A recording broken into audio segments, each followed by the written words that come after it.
축하드리고요. 축하드립니다만 지금 대한민국 상황이 녹록한 상황이 아니기 때문에 아마 그 느끼는 부담감이나 이런 부분은 역대 총리와는 아마 비교하기 어려울 거다 이런 생각은 듭니다.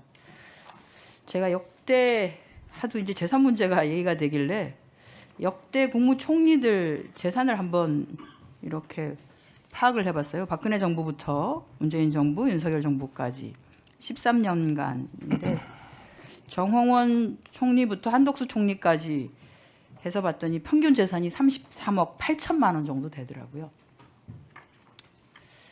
근데 이제 후보자께서는 정치자금 제외하면 사실 1억도 안 되는 재산을 갖고 계시고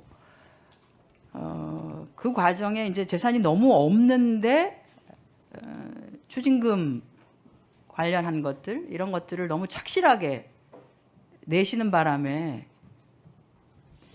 한 번도 우리가 인사청문회에서 들여다보지 않았던 출판 기념회, 경조사 비용 이런 것까지 들여다보는 사실 역대 인사청문회에서 저는 출판 기념회 비용 얼마나 들어왔는지를 물은 기억도 없고요. 그걸 묻겠다고 생각했던 의원님들도 없었던 것으로 알고 있습니다. 아마 처음으로 이 질문을 받게 되시는 것 같습니다.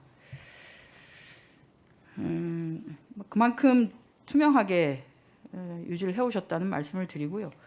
아마 이제 그 조의금이나 출판 기념회 비용이 들어오고 바로 그것이 이제 연말에 근접해 있거나 함에도 불구하고 바로 추징금을 납부를 하시고 하는 바람에 아마 연말 12월 31일 기준으로 해서 제출을 해야 되는 재산 상황과 관련한 부분에 그것이 포함이 안 되어 있는 게 맞는 것 같습니다. 실제 저희가 그 추징금 납부 현황을 봤더니 저희도 날짜는 몰랐었는데 그 해에 납부는 한 것으로 되어 있어서 아마 그것은 지금 이제 궁금해하시는 의원님들께 정확하게 추징금 납부 일자를 알려드리면 이것과 관련한 궁금증은 해소가 될 거라는 생각을 합니다.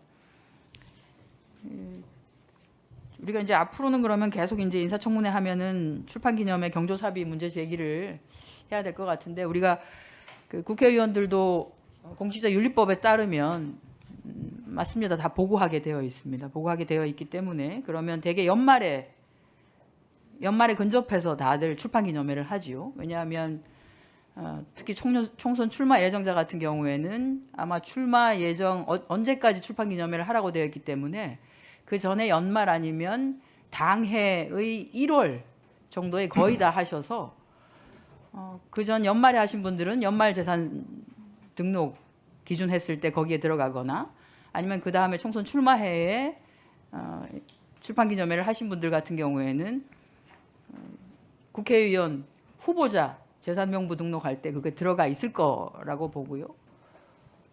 관련해서는 뭐 우리 스스로도 그러면 한번 다 전수조사해야 되는 거 아닌가라고 하는 말씀도 드리겠습니다. 그것은 경조사 부분도 마찬가지라고 생각됩니다. 여기 계신 분들 많은 분들이 사실 경조사에도 해당이 되시고 출판기념회도 해당이 되십니다. 그래서 우리가 이제 누구에게 어떠한 정치적 의도를 안 가질 수는 없겠죠. 후보자에 대한 인사청문을 할 때. 그러나 정치적 의도를 가지고 질의할 때는 조금은 같은 공직자로서의 의원들의 지금 상황은 어떤가에 대한 것도 같이 얘기를 해야 되는 거 아닌가라는 생각을 좀 해봅니다.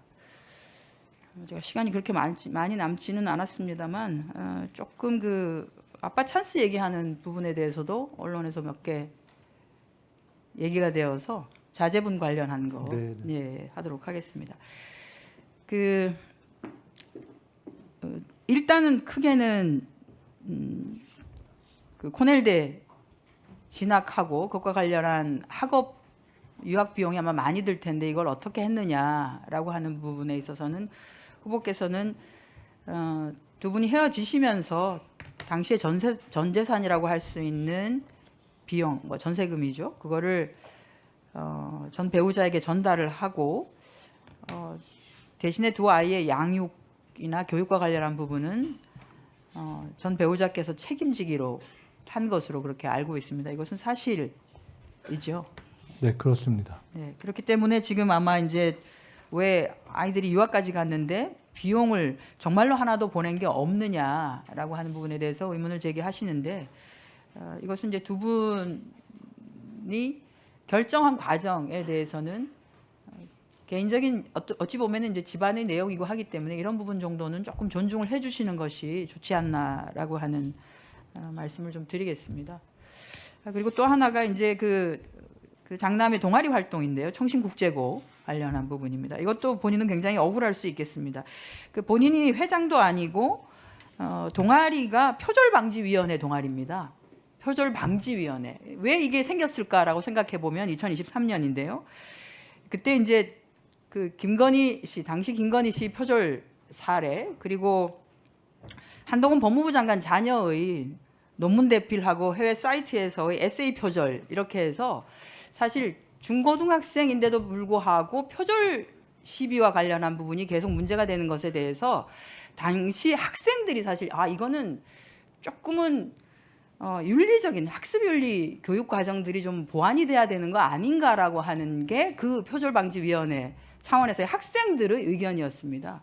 그리고 이것들이 어떻게 보면 제도적으로 국회에 좀 전달이 되고 법상으로 만들어지면 훨씬 더 좋지 않겠는가. 그러니까 중학생이건 고등학생이건 그런 것들을 하려고 마음먹는 아이들이 있음에도 불구하고 이런 것에 대해서 학습을 가리키고 있는 교사들이 적절하게 그것의 부적격성에 대해서 문제 제기를 할 수 있다라고 하면 아이들이 그런 시도는 하지 않을 거다라고 하는, 그래서 이제 이게 시작이 된 것인데요. 그 내용이 어찌 보면 그 청소년들이 굉장히 스스로가 그 동아리 활동을 통해서 제대로 된 학습 과정의 문제들을 삼기 위해서 했던 것이 이게 잘못 평가되는 거에 대해서는 저는 조금 오히려 문제가 있는 거 아닌가 하는 생각이 들고요. 이런 것들이 오히려 아빠 찬스인가 좀 억울하실 수 있겠다는 생각이 들어요. 네, 아주 시간 다 간단하게 되셨죠? 말씀드리면, 간단하게만 드리면 하시죠. 그 표절 방지 활동과 관련해서는